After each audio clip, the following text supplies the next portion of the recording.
우선 첫 번째는 키워드이자 주목해야 되는 회사 중에 하나가 될 것 같고요.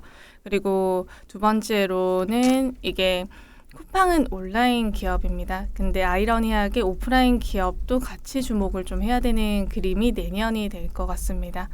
그래서 이게 어떻게 보면은 온라인도 좋고 오프라인 기업도 좋고 전통 유통 기업도 좋고 신생 유통 기업도 좋은 게 말이 돼라고 생각을 할 수 있는데 우리나라 같은 경우는 중국이랑 미국이랑 다르게 온라인 시장이 굉장히 파편화가 돼 있습니다.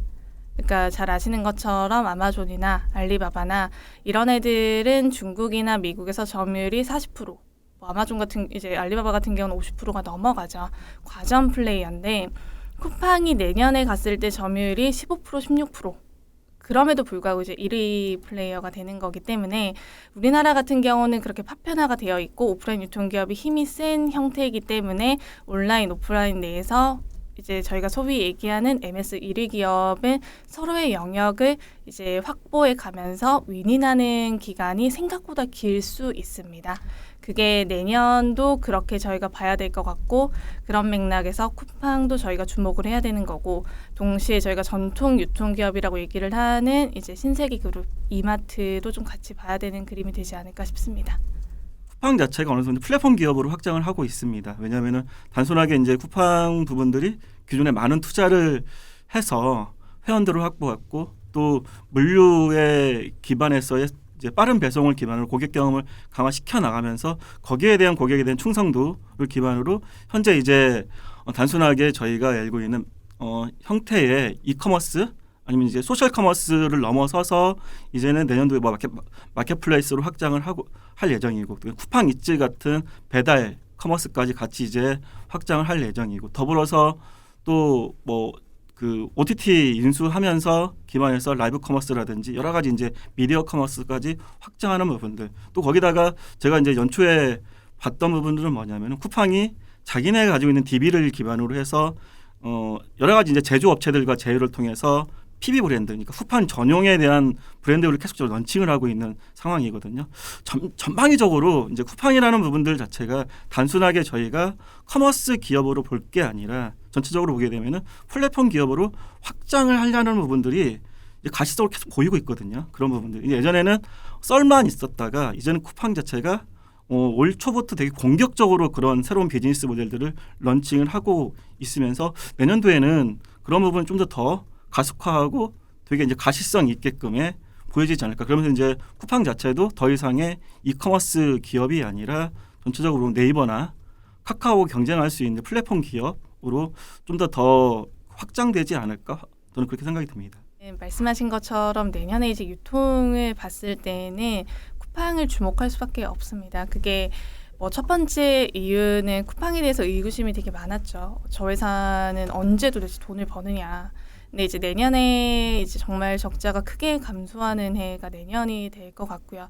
만약에 상황만 조금만 잘 받쳐준다고 하면은 조금 우호적인 가정을 했을 때는 흑자 전환도 내년에 가능할 수도 있습니다.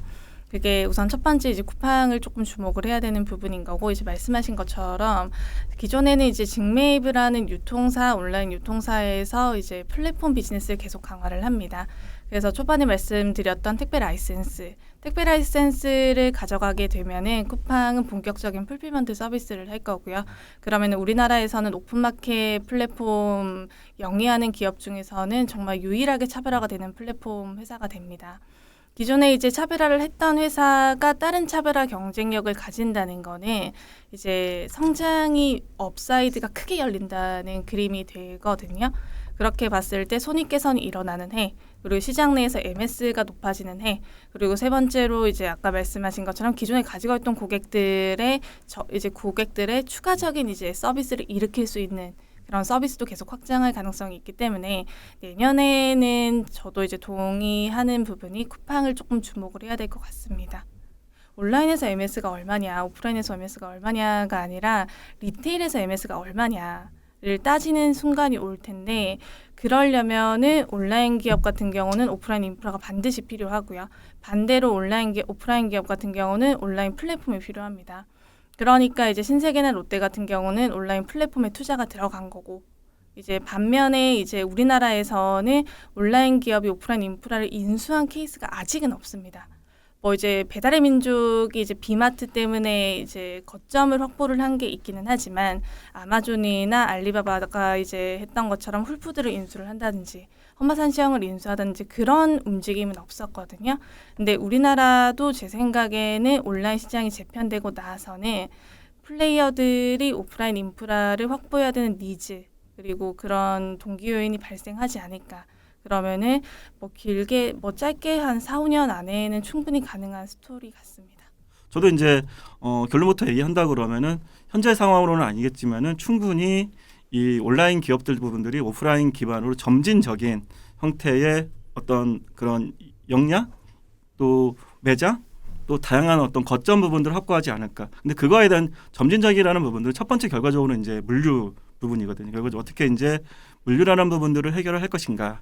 라는 측면에서 본다 그러면 이제 그 물류의 역량을 강화하기 위해서의 뭐 기존에 이제 물류센터를 강화할 수도 있지만은 아까 뭐 저희가 얘기했던 그 배달의 민족이나 요마트 같은 형태처럼 여러 가지 형태의 포맷들 기반으로 그러니까 단순하게 매장이 아니라 그냥 우리가 뭐 곳곳에 워낙 이제 그 코로나 터지면서 장사가 안 되는 매장들이 있으니까 그런 거 그냥 인수해서 그냥 거기다 물류창고처럼 사용할 수도 있는 거잖아요. 쉽게 얘기하면 그걸 부분들을 그런 형태처럼 하나 이제 물류 역량을 확보를 할 수도 있겠고 두 번째 부분에서 이제 봐야 되는 부분들이 궁극적으로 보면은 하나 이제 체험 공간, 경험 공간이라는 걸 같이 봐야 되거든요. 결과적으로는 온라인이라는 부분들이 강점이 있겠지만 단점이라는 것들은 궁극적으로는 체험과 경험을 어떻게 고객들한테 제공해 줄 것인가라는 부분들.